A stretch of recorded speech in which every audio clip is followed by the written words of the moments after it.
শীঘ্রই আমরা ইন্টারনেটটাকে অপারেশন করতে পারবো। যত দ্রুত সম্ভব আমাদের মোবাইলের 4G নেটওয়ার্কটা চালু করা যায়, ইন্টারনেটটা যাতে চালু করা যায়। ক্ষমতাচ্যুত আওয়ামী লীগ সরকারের বেসরকারি খাতের উপদেষ্টা সালমান এফ রহমান ও সাবেক আইনমন্ত্রী আনিসুল হকের গ্রেপ্তারের একদিন পার না হতেই নতুন করে গ্রেফতার হয়েছেন জাতীয় সংসদের সাবেক ডেপুটি স্পিকার শামসুল হক টুকু, সাবেক তথ্য প্রযুক্তি প্রতিমন্ত্রী জুনায়েদ আহমেদ পলক ও ঢাকা বিশ্ববিদ্যালয়ের ছাত্রলীগের সাধারণ সম্পাদক তানভীর হাসান সৈকত।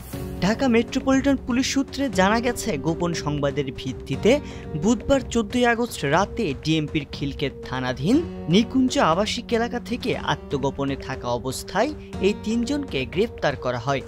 গেল 1 জুলাই পল্টনে গুলির আঘাতে মৃত্যু হয় রিকশা চালক কামাল উদ্দিনের। সেই ঘটনায় নিহত রিকশা চালকের স্ত্রীর করা এক মামলাতেই গ্রেপ্তার করা হয়েছে মামলার আসামি টুকু, পলক ও সৈকতকে।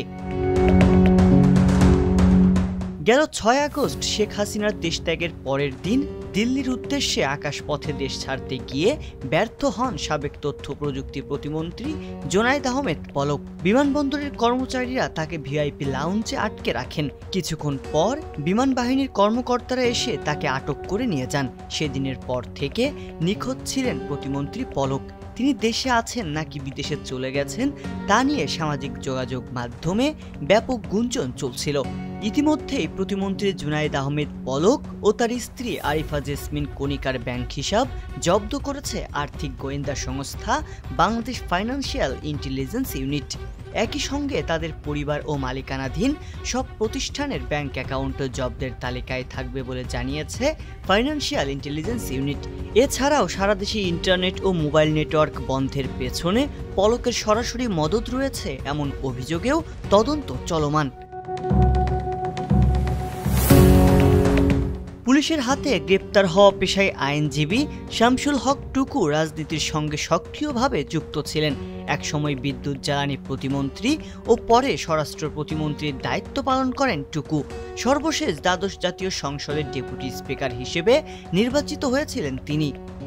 এদিকে ঢাকা বিশ্ববিদ্যালয়ের ছাত্রলীগের সাধারণ সম্পাদক তানভীর হাসান সৈকত আকাশপথে দেশ ছাড়তে বিমানবন্দরে পৌঁছালেও তাকে আটকে দেয় বিমানবন্দরের কর্মকর্তা কর্মচারীরা।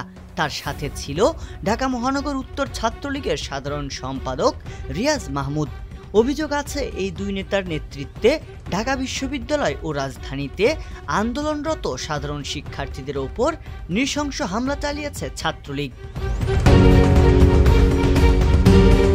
শেখ হাসিনার সরকারের পতনের পর তার সরকারের মন্ত্রী এমপি থেকে শুরু করে অনেকেই আত্মগোপনে চলে যান। মঙ্গলবার সেনাবাহিনীর প্রধানের বক্তব্য থেকে জানা যায়, তাদের কেউ কেউ সেনা হেফাজতেও রয়েছেন। ক্ষমতাচ্যুত মন্ত্রী এমপিদের হেফাজতে নেওয়া এক প্রশ্নের জবাবে জেনারেল ওয়াকারুজ্জামান বলেন, তাদের জীবনের যে হুমকি আছে সে কারণেই তাদেরকে আশ্রয় দেওয়া হয়েছে। তবে তাদের বিরুদ্ধে কোনো অভিযোগ থাকলে বা মামলা হলে তারা শাস্তির আওতায় আসবেন বলে উল্লেখ করেন সেনাপ্রধান।